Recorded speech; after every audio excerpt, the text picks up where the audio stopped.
us now to share his reporting on UFOs is former New York Times reporter Ralph Blumenthal. He's the author of Believer, Alien Encounters, Hard Science, and the Passion of John Mack. Great to see you, Ralph.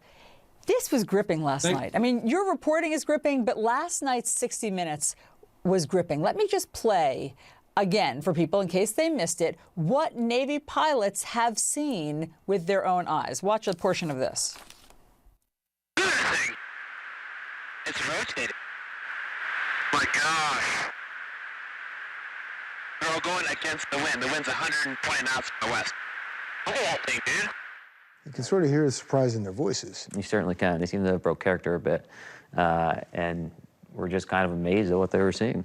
What do you think when you see something like this? This is a difficult one to explain. You have rotation, you have high altitudes, you have propulsion, right? I don't know. I don't know what it is, frankly.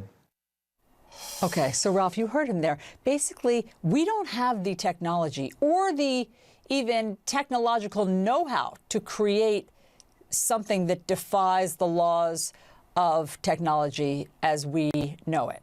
And so from all of your reporting, how do we explain that Navy pilots keep seeing things without wings, without propulsion, that can defy all the laws? Well, the big breakthrough, I think, since our reporting in 2017 was that they are real.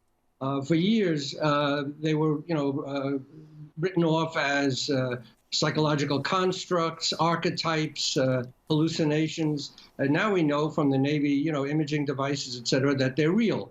What we don't know is where they come from, who's behind the wheel, why they're here, and how they, produce the amazing aerodynamics that they have.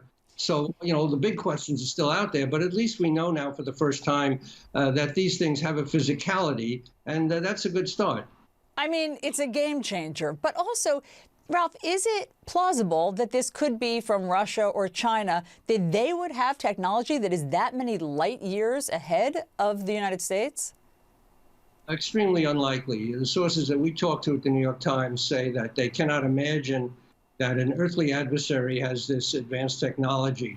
And as for our own technology showing up there, that's even more unlikely that we would, risk accidents or, disclosure of our secrets if they are our secrets, in our own airspace. So everything points to an extraterrestrial explanation, but of course, no one wants to say that because it's so outlandish and, so unprovable that they're sticking with what they know, which is that these things are unidentified and they're real. But beyond that, no one knows. From your reporting, is there any evidence of these UFOs ever crashing to Earth? Meaning, is there any physical evidence that you think the U.S. government may be examining? There's contradictory accounts.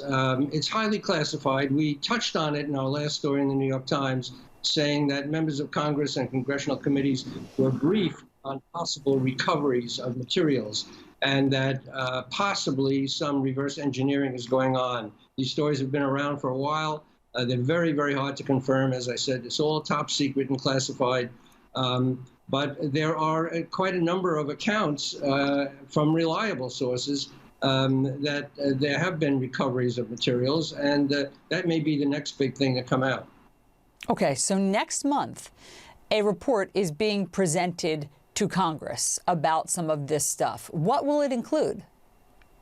Well, first of all, I wouldn't set my clock by that deadline because we hear that it may slip, and it can easily slip. All they have to do is say we're not quite ready, and they'll get an extension. There's a lot of work to be done. There are a lot of secret corners of the government where this research is going on, and the UAP task force is having some trouble, we understand, in getting access to all these secret corners. So I would think it's highly likely that the deadline will slip. Also, a lot of it may be classified, and some of it will be, public, but maybe the most important details will not be. So what it would say or could say is what the government experts are making of these things, mostly what accounts for their amazing aerodynamics. They can appear and disappear almost at will. They operate in the water as well as in the skies. They operate at hypersonic speeds. I think Lou Elizondo said something like 13,000 miles an hour. These are extraordinary capabilities that nobody on Earth, as far as we can tell, has the ability to do that. So that's what they're going to be analyzing. Well, it just gets more and more fascinating. Ralph Blumenthal, thank you very much for sharing your reporting with us. Obviously, we will speak again. Thank you.